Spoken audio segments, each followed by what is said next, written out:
Welcome everybody to the Tea with Ms McGill Show, presented by our friends over at Fortune Bay Resort and Casino. Make plans today to visit Fortune Bay Resort and Casino for the long President's Day weekend that's coming up. We just had the long weekend for MLK, so another one coming up. Get up to beautiful Lake Vermilion. Fortune Bay has 172 rooms and a smoke-free environment, indoor pool, RV park, world-class golf, several dining options, bar, 24/7 gaming, of course. Visit fortunebay.com for details and plan your trip today.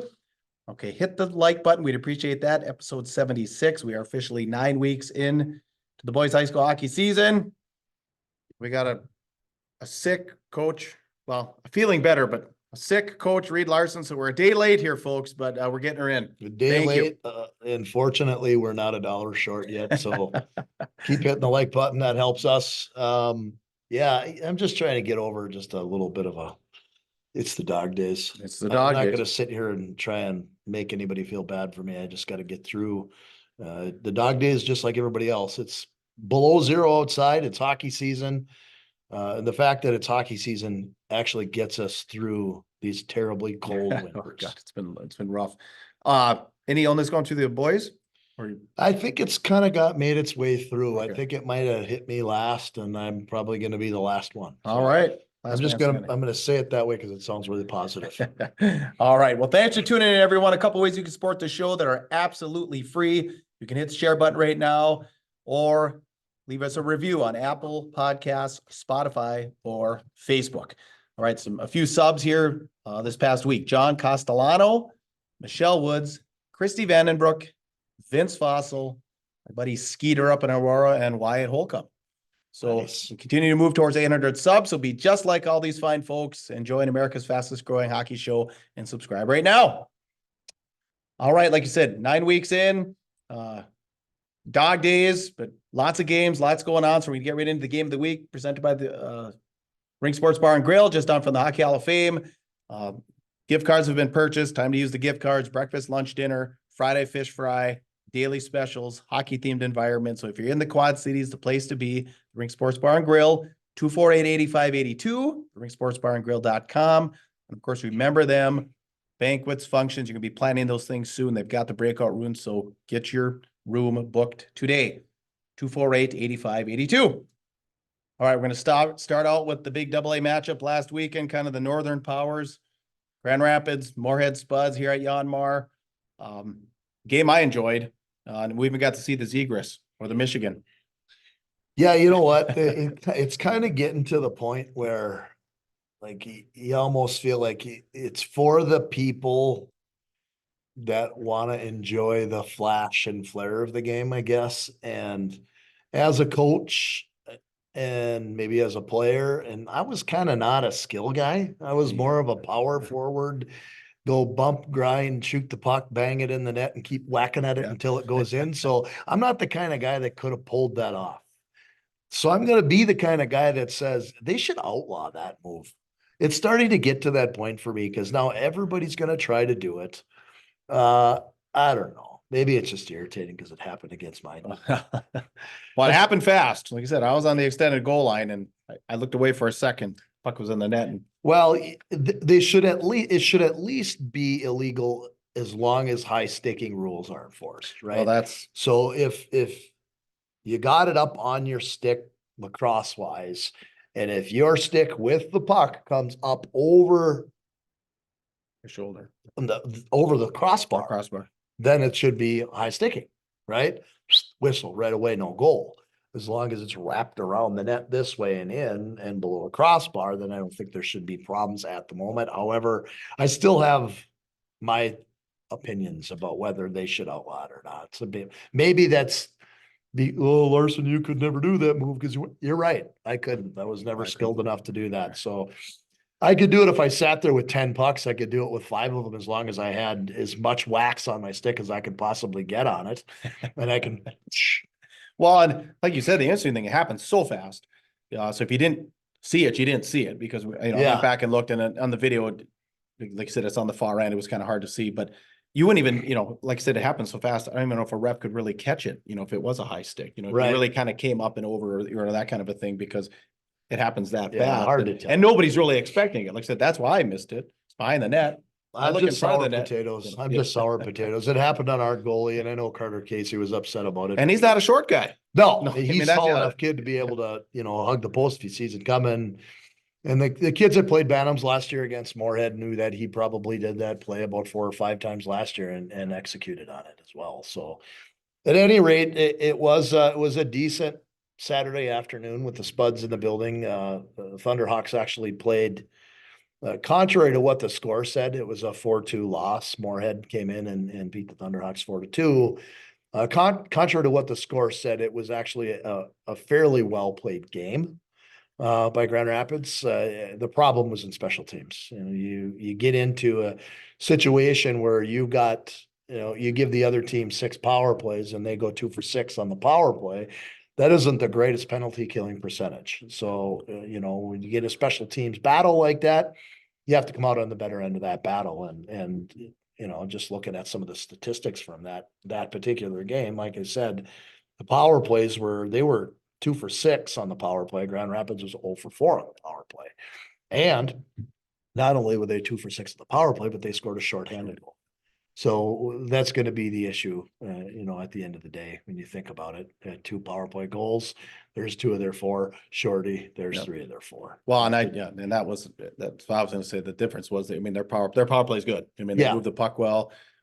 Kraft and that one defenseman, they like to rotate. Yep. He starts out on the umbrella, then they rotate, and then and then he likes to just move down, and he was shooting from everywhere. Yeah, they've got a nice power play. And they're a well-coached team. It's been for years. It's not only just the coaching of John Ammerman, who is currently the head coach, but it also goes back to years and years of them being coached by Matt Cullen. Yeah, Terry Cullen. Well, Terry's the dad. Yeah. Matt is. Oh, Matt coached him in youth. Matt coached him in youth. Terry is the grandpa. That's Matt Cullen's dad. Right. Yeah. But he was the head, wasn't he? The head. He was the head in Moorhead, but I'm talking about this group. This group as they're coming through. This group of kids played their peewees as Matt Cullen is the coach. Okay. Yeah. And Bantams, Matt Cullen was their coach last year and the year before, and now coming through, Matt Cullen gets to be the dad and finally watch his kids play and get all the stuff that they're learning from him and just input more from John Ammerman. So, like I said, decently played game, but the result didn't end up the way that anybody wants it. So nobody's going to take a moral victory when it comes to the Thunderhawks and the Spuds. But like you mentioned, what's the word we use? It's a big outstate game in Minnesota that people look forward to seeing. That was actually a replay of a state championship game a few years ago, 2017. So, well, and that was, one thing I noticed, and I don't know if I brought it up last week, but I was with Bill Robeck, Hibbing guy. He had a son on Wayzata, and we stood there for the first 2 minutes of your game against Wayzata last weekend, and he says, gosh, the hitting. He said the hitting's non-existent in the cities. And so we had a little conversation about that. I was unaware of that. And that Moorhead Rapids game, it was boom, boom, boom, boom. Every time someone was along the wall and had the puck, it was hit. Both teams, both teams. It was, and so I thought I'd bring that up, that it was. You have to play that way. Yeah. If you're not, if you're talking about Wayzata and you're talking about Minnetonka, who are 1 and 2 in the state, you're talking about 2 teams that each have 12, 13 plus kids on each of their teams that are going to play Division I hockey. The 2 teams that we're talking about, Grand Rapids and Moorhead, we're not going to have that many Division I players coming. I'm not going to say I'm not going to have any. There might be a few, but there's a lot of guys and a lot more talent on those teams that you're talking about. Why teams from the outstate can compete with some of these other teams that have all this D1 talent is because of pride and grit and physical play. Yeah.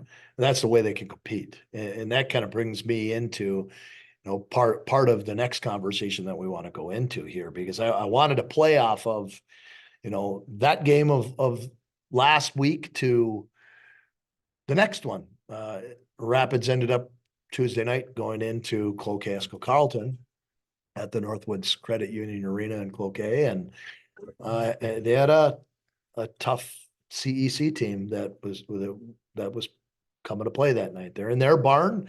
They played with a lot of pride. And if I were the coaching staff of Cloquet, I would have said to my players and my staff, wait a minute, look at the stats and all of the information from Grand Rapids' game on Saturday.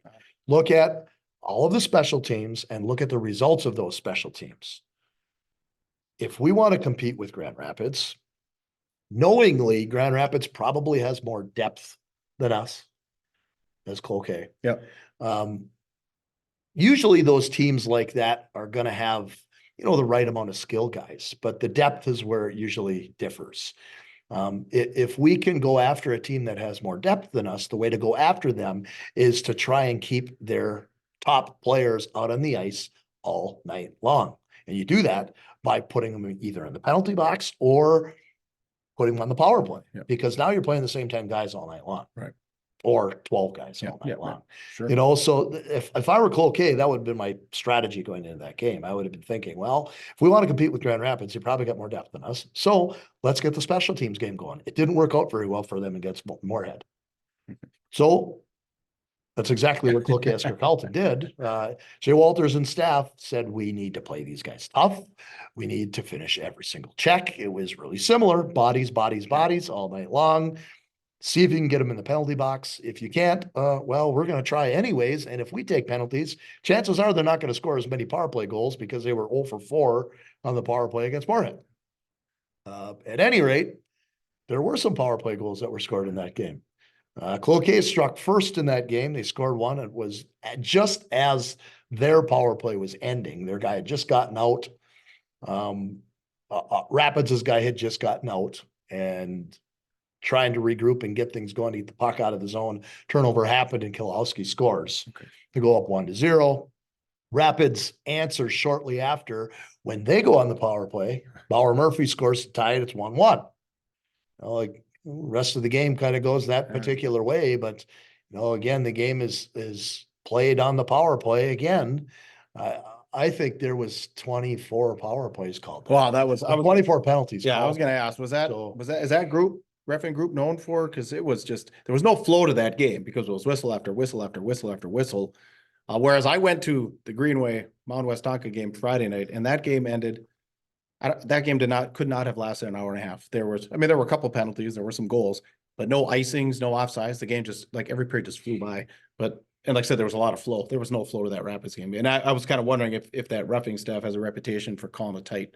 Man, I don't really know. I don't want to get into throwing darts at referees. I felt like, you call what you see. In a tight-knit, hard-nosed game like that, you try to stay away from the ticky-tack stuff. You don't want the clutching and grab to happen. But if I'm playing a physical game like that, I'm more concerned about the things that are going to injure people. That I'm going to call more often, like the head contacts, the roughings, the check from behinds, the elbows, that kind of stuff. You're more diligent on calling. If it's the teeny little whacks, if it's the hook, the whatever, obviously you're going to call a trip because it's obvious to everyone in the building. But I felt like maybe things were a little overcalled. But it's to whoever's ref in the game. They have their opinion. But it was fair. I mean, it was both sides. sides. They called both sides exactly the same. So I guess you can say the game was called fair. It was just called a lot of penalties. Right. So then now you turn it into a special teams game when that happens. And now you see how some of these special teams maybe improved from one game to the next. And it did for the Thunderhawks. They ended up scoring on a power play late in the game again. But not before Cloquet ends up going up. So the score's 1-1. And then in the third period, Cloquet gets a power play with not much time left in the game. They score on the power play. Carson Young scores on the power play to make it 2-1 Cloquet. And playing the rest of the game thinking, oh crap, there's 3 minutes left in the game here. We're trying to figure things out. And guess what? Cloquet gets a penalty. Grand Rapids goes on the power play. Ties it up on the power play. Bauer Murphy again. Bauer Murphy. So the game goes into overtime. Luckily enough, I think, gosh, geez, I can't even think now, going back in time in my mind. I'm pretty sure that the overtime winner was 5-on-5. Yeah, I'm pretty sure it was too. Yeah. It happened right away. Thank goodness. Yeah, it's either going to happen that first minute or it's going to go quite a while, and that was quick. Yeah, Jamison Dwell scored it. It was a 2-on-2. It was a nice pass by Gus Drennan. Across the goal mouth, there's two defenders in between them. Jamison Dwell kind of beat him around the wide side, and Gus fires a pass across, and I don't even think he was aiming for a stick. He was just aiming for something. Yeah. It actually hit the back of Jamison Dwell's leg and went in. Yeah. Okay. Yeah. So I couldn't tell if it was skate, no replay on the stream. So I couldn't tell if it was skate leg, but yeah, I knew he didn't get a stick on it, but there was some lucky bump. apparently he didn't have to, because if it hits you in the back of the leg or hits you in the rear end and goes in, it still counts. Yeah. As long as you didn't kick it in. Right. Yeah. Yeah. So definitely at any rate, that was it was good to see for Grand Rapids. It was good to see them make the shift from not having much success on the power play on Saturday to having more success on Tuesday night. Yeah. All right. Well, let's move on here. Any more, or unless you have any more to add? No, but you have another one to talk Yeah, about. yeah. You got Well, to see one. I did, but let's go into the Blandon Foundation real quick here. So, you don't have to necessarily be a student here. So, but listen up. If you're a neighbor, if you have a niece or nephew somewhere in Itasca County, perhaps you have a teenage coworker, it is scholarship season. So let the teenagers know here from Itasca County, because the Blandon Foundation is accepting applications for its scholarship program until March 1st. Blandon Foundation Scholarships offers support of $1,000 up to $6,000 per year. Scholarship staff can connect you with other resources to help you reach the finish line of your educational goals. Students can use Blandon Foundation scholarships for any type of school after high school, certification programs, community, technical, or tribal college, and four-year colleges and universities. Students who have graduated or will be graduating for an Itasca County school, including Black Duck, North Home, Bugginagishig, Hill City, and Northland Reamer, can apply. So can homeschooled or online schooled students who would have graduated from one of those schools. Students can apply for a scholarship until they are 25 or have completed a bachelor's degree. So you have taken some time off and you want to return to school, you can simply apply and receive support, but you must reapply for these each year. Like I said, it's $1,000 to $6,000 each year. So reapply for the scholarship each year you plan to attend school. You can apply in 3 easy steps. Get your FAFSA submission report, also known as the student aid report. Ask the Blandon scholarship staff if you need help. Get your household's 22 tax form. I think they mean 23 there, but at least 22. If you have your 23 done, you might need that. And then fill out the online application at www.blandonfoundation.org/scholarships, or just go, whether your podcast, YouTube, Facebook, will have it in the show notes. You just go down, click, I've checked it. It'll click you right over to the Blandon website. Apps are due by March 1st, so do not delay. So thank you, Blandon Foundation, for supporting us and also supporting the area youth. But yeah, so we one of the games we previewed last week was the Hibbing Hermantown, or Chisholm Hibbing Hermantown, and kind of a battle, single A. I'm sure Garber loves you. Oh, Garb loved, yeah. That's why we do it. Our most watched episode ever, Garb. So he's got a lot of pull around here. So we kind of talked about some of Hermantown's vulnerabilities, but we also said they're getting hot. They was it Eden Prairie last weekend? I think they beat, and so this match ends up going convincingly in Hermantown's way, 8-1 routing down in Hermantown. And I know, like you said in the preseason show, you said Hermantown's the top dog until somebody proves it otherwise. There's only been one team, Greenway, back in 19. That's over the last decade or so.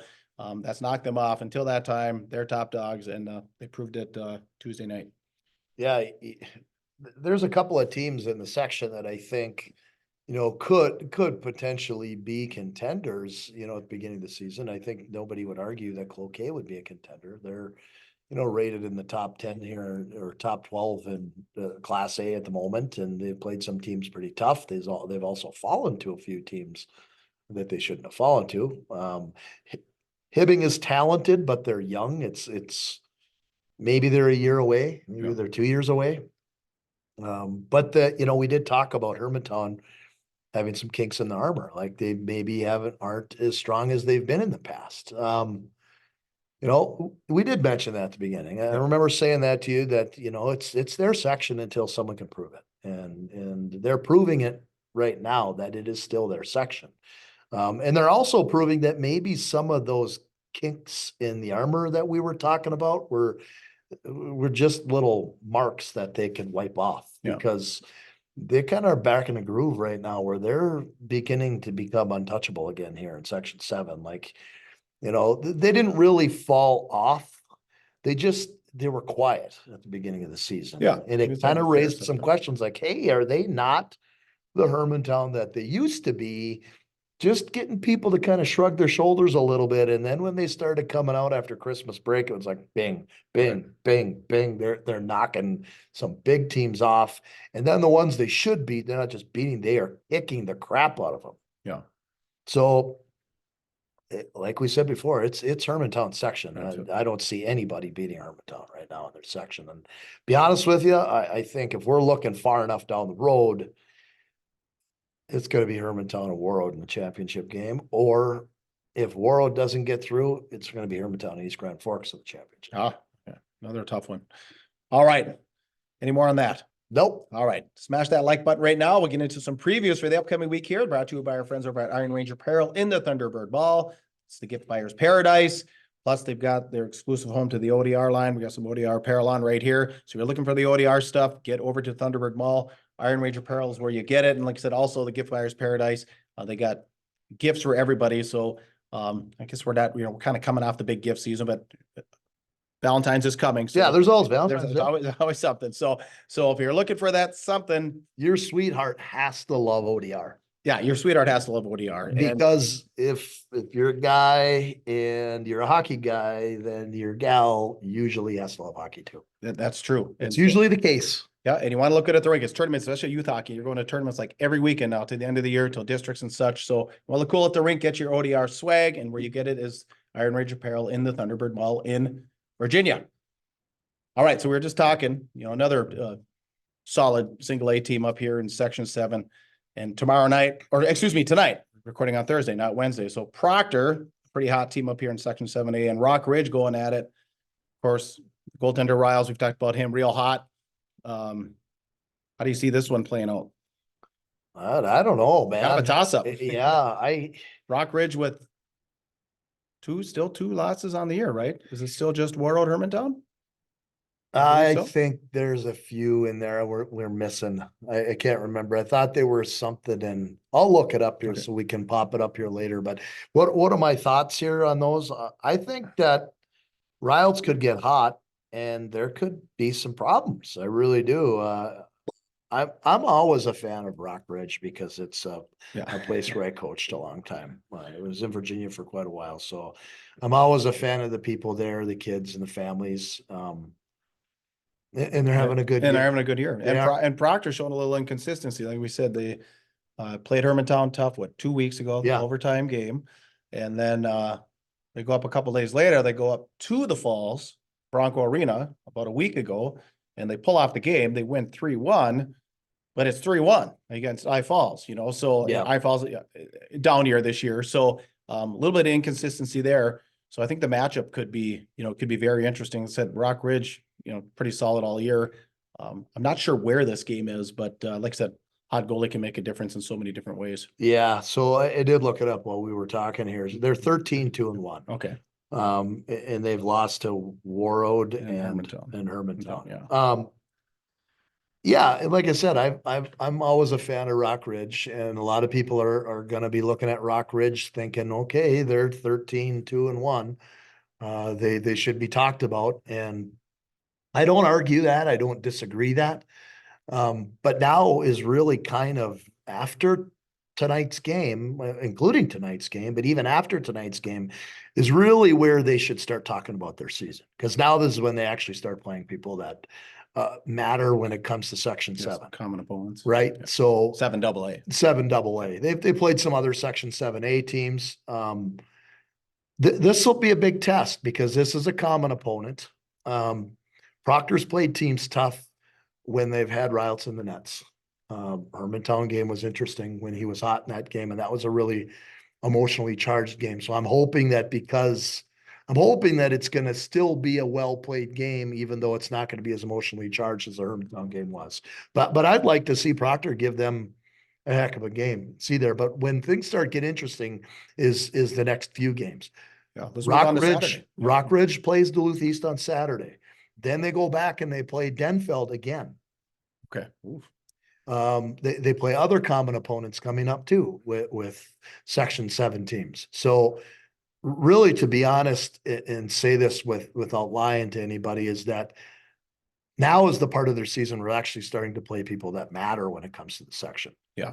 The first 15 games of the year was a nice season, but it's now the real part of the season starts. Yeah, that's where the meat is. Yeah. Yeah. So Rockridge is down at Duluth East, 2:30 game on Saturday. Like I said, common opponent.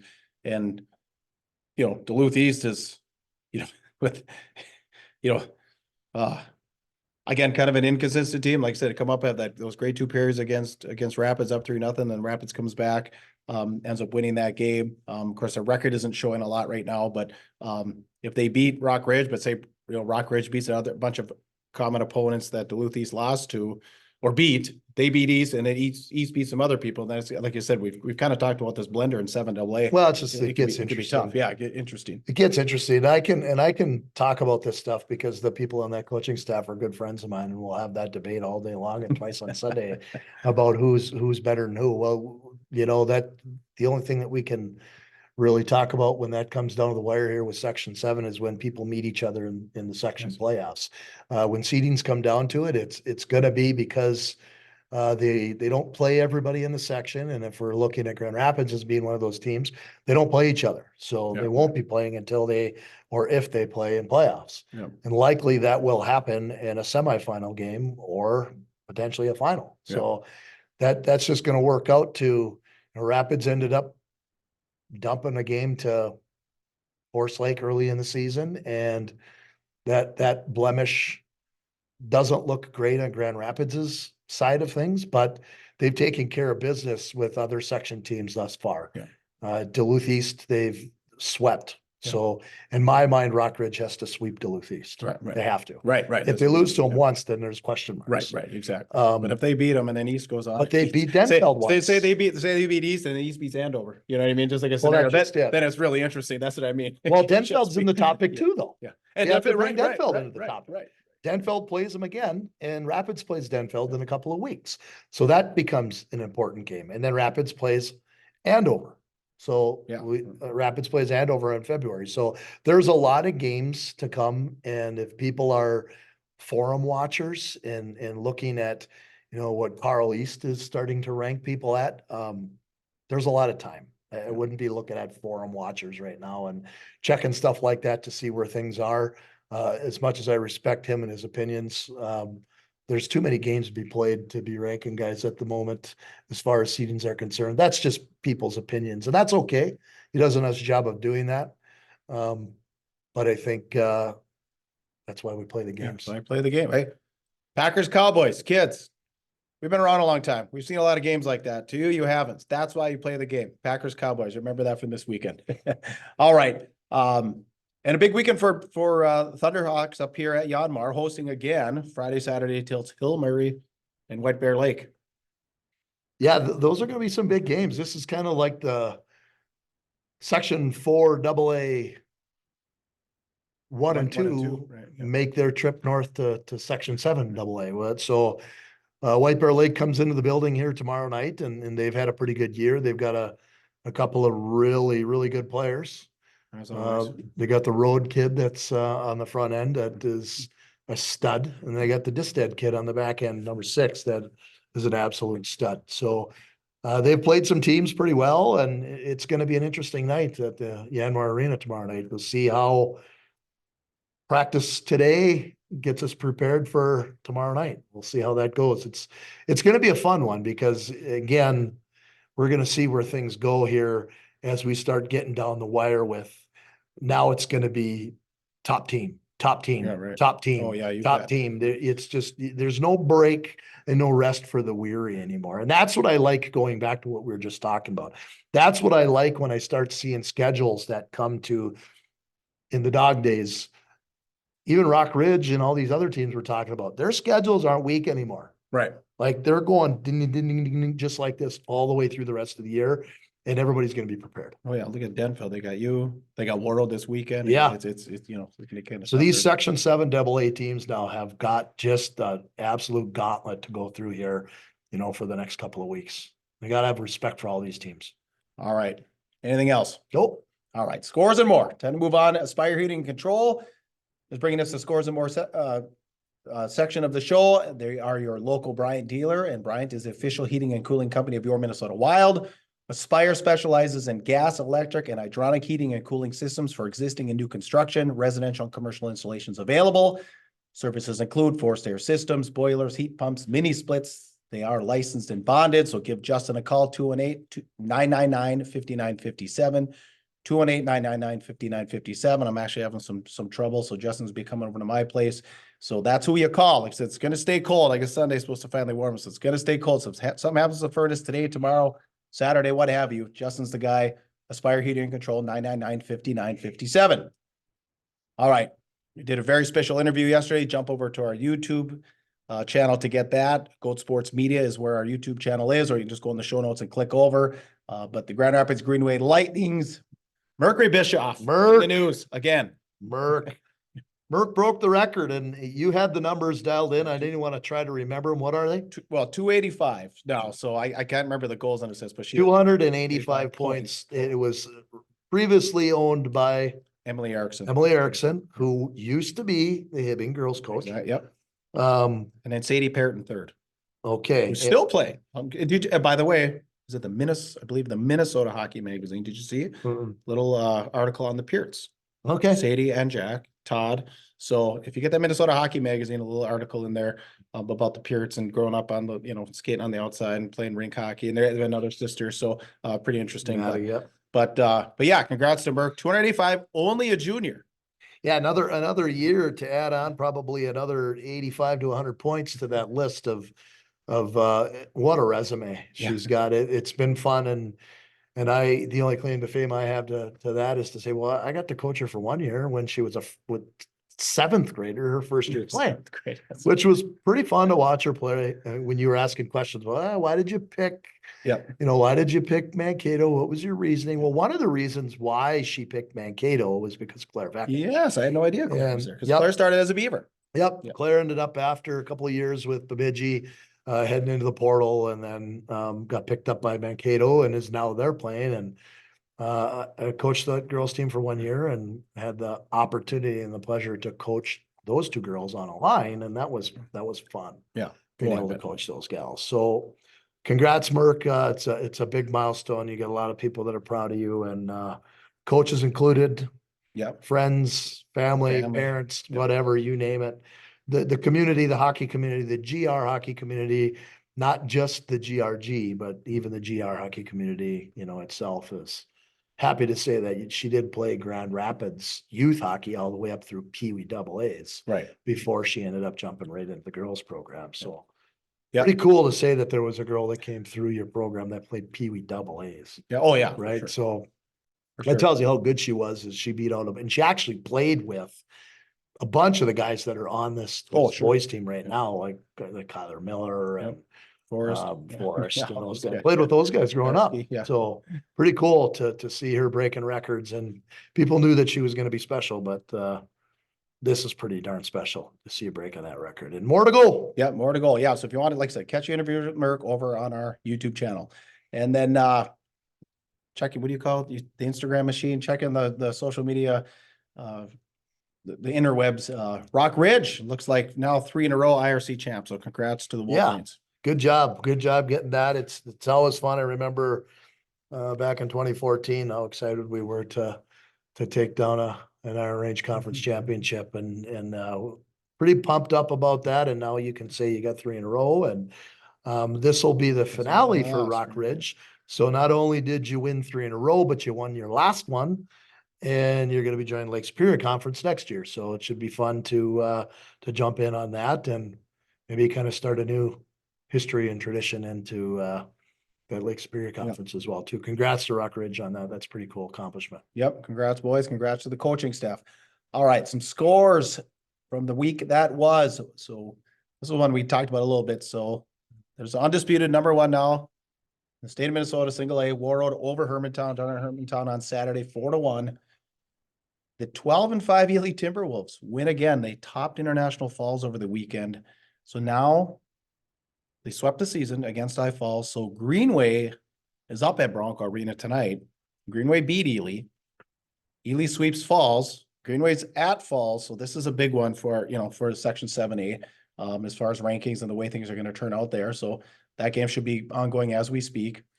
Roseau, you just mentioned East Grand Forks gets to a 4-4 tie. So potentially a section 7 or 8 AA state bound team ties with the, section 8A team. Happens every year up there too. Yeah. You know, the section 8, it's weird because it doesn't matter how big the school is. Roseau's smaller than both of those schools, numbers wise. They've just been AA. Yeah. And, World is the same size or a little bit bigger, and they play single A, and East Grand is similar. They all play each other and they're all good every single year. Right. So there it is. So 4-4 tie. Proctor 4-1 win over Little Falls. Brainerd beat up by Alex 3-2. They were up 2-0 and ended up losing 3-2. Duluth Marshall 9-2 winners over Greenway. We talked about the Duluth East Denfeld game, 2-1 in overtime. Or did we talk? No, we didn't. yeah, no, that was an interesting game because we were watching that the whole time. I was watching those scores Tuesday night while we were calling the Cloquet Rapids game on My 9. I kept asking people as I was, commentating the game, hey, if somebody's got some numbers here, send them back to me. We want to keep the people informed that are watching this game, what the score is like over at the Heritage Center. And finally, I got some text sent to me as the game was going on, and there was about 2 minutes left in the third period when somebody finally scored. It was a 0-0 hockey game at the Heritage Center. East Denfeld battle. I mean, just think about it. It was just an absolute battle going on there the whole night. 2 minutes left in the game, and Denfeld gets a couple of penalties. East is on a 5-on-3 power play. Scores 1-0 with 2 minutes left in the game. They kill off the next penalty. Denfeld kills the next one off. It's 5-on-5. Denfeld scores, ties the game up, goes into overtime. East wins it in overtime. Oh, God. Unbelievable. That is a battle. And again, that is another game that sits into the Section 7 AA seedings. Right. So again, that all has to play into factor when it comes to Denfeld seeding, when it comes to East seeding, when it comes to Rock Ridge's seeding, and when it comes to Grand Rapids' seeding as well too. They all play each other. Right. Except for Rapids not playing Rock Ridge, obviously. Right, exactly. And I do want to say Denfeld Central, Denfeld East, or I should say East Central, East Denfeld, they didn't play for years. So I don't know if it was a new super or new AD, but how long has it been? About 6-7 years. They finally came in. Someone came in and said, listen, we don't care Duluth East, you play your independent schedule. We're the Duluth schools. You're going to take a night and you're going to play our school. And because there's been some good, there's been some lopsided stuff, but there's been some battles too that I've seen where it's like, wow, Denfeld played them a lot closer than I thought. I think you just have to play that game. Right. I think if nothing else, if people aren't interested, or if one's just going to wallop the other one, then whatever. I mean, it's not about that. It's about getting the city together. It's about getting hockey communities together. And for nothing else, it's about, why don't you make your school district a few bucks? Yeah. You're going to fill a stand. Well, that's what I mean. Yeah. That's for sure. For them not playing for all those years, I think it's a great thing. So whoever did that, or the people's involved, thank you and congratulations, because I think you got a good thing going there. All right, drum roll, please. It's time for the Walleye Scott CFPA Edina Hornets update. They squeak one out, a 3-2 win over Buffalo. Buffalo was actually up 2-0 after one on that one. Yeah, but the Hornets, I think they only got 2 losses. I think I looked at that. Still just 2 losses on the year. I think Benilde, Eden Prairie. I think maybe that sounds right. I think earlier in the year. So, so the Walleye Scott Edina update, Edina back in the winners column. All right. Anything to add to episode 76? Yeah, I'm just kind of thinking. I'm not sure who the other one. I don't think it was Eden Prairie who they lost to, but it somewhere down the line they lost to somebody else. Yeah, somebody like that. So somebody like that in the so some in the cities down there. So otherwise, no, I don't think so. I think if you're watching the show tonight, as soon as you're done watching the show here, make sure you get onto the Hockey Hub and start looking at some of the scores as the evening starts to wrap up here around 9:30. 10 o'clock tonight, and scores start getting posted on the Hockey Hub. You'll start seeing that's the cool thing about us doing this on Wednesdays, because you're not missing anything. And tonight we want to be able to get you out there and get your scores watched and this and that. And then we'll be back on point here. It's already Friday tomorrow. Yeah, that's right. Yeah, doing this a day late. I slowed it up because I was sick yesterday. So next week we'll make sure to do it on time. So yeah, like I said, I'm really interested in this Greenway I Falls game is gonna be kind of a big one up here for Section 7A. All right. If you are a hockey fan in the Chisholm-Hibbing area, Palmer's Classic starts tomorrow afternoon, Memorial Building Fairgrounds. It's the big fundraiser for Chisholm-Hibbing youth hockey. A, AA, AAA, and over 40 division. And then there's a banquet at Hibbing Community College Saturday night, 5, 6. I think you can buy a ticket, come off the street. They got all kinds of, the tables, the raffles and such, they raise more money, silent auction stuff. So it's kind of a celebration of hockey. They raise a lot of money. This is their big fundraiser for youth hockey over there. So if you're looking for something to do, it's 50 below zero anyway. The Memorial Building's always 55 degrees. So if you want to warm up, go to the Memorial Building. You can warm up, watch some hockey, and then head over to HCC Saturday night and enjoy the banquet and raise some money for youth hockey. All right. So nothing else on your end. Comment. We appreciate some comments. Contact us, Goatsportsmediallc at gmail.com. Hammer the follow button, smash the like button. We appreciate that. Find us, Tea with Ms. McGill, Instagram, Spotify, Apple Podcasts, Musi app, T McGill on X or Twitter, Goat Sports Media on Facebook or YouTube. Merch in the back, still looking good. Older logo, newer logo, $20 for a tee. I'll be over, like I said, I'll be playing in that tournament, so I'll have my tees with me. If you're looking for a t-shirt, let me know. We can get you one this weekend. Thank you to the greatest partners on earth, Ring Sports Bar and Grill, Landon Foundation, Iron Range Apparel and ODR Apparel, Fortune Bay Resort and Casino, Aspire Heating and Control, Iron Range Goalie Academy, and Team Minnesota Hockey. So for Reed Larson, I am Puka. Get out there and be your dream. You're tuned to the Tea with Ms. McGill Show.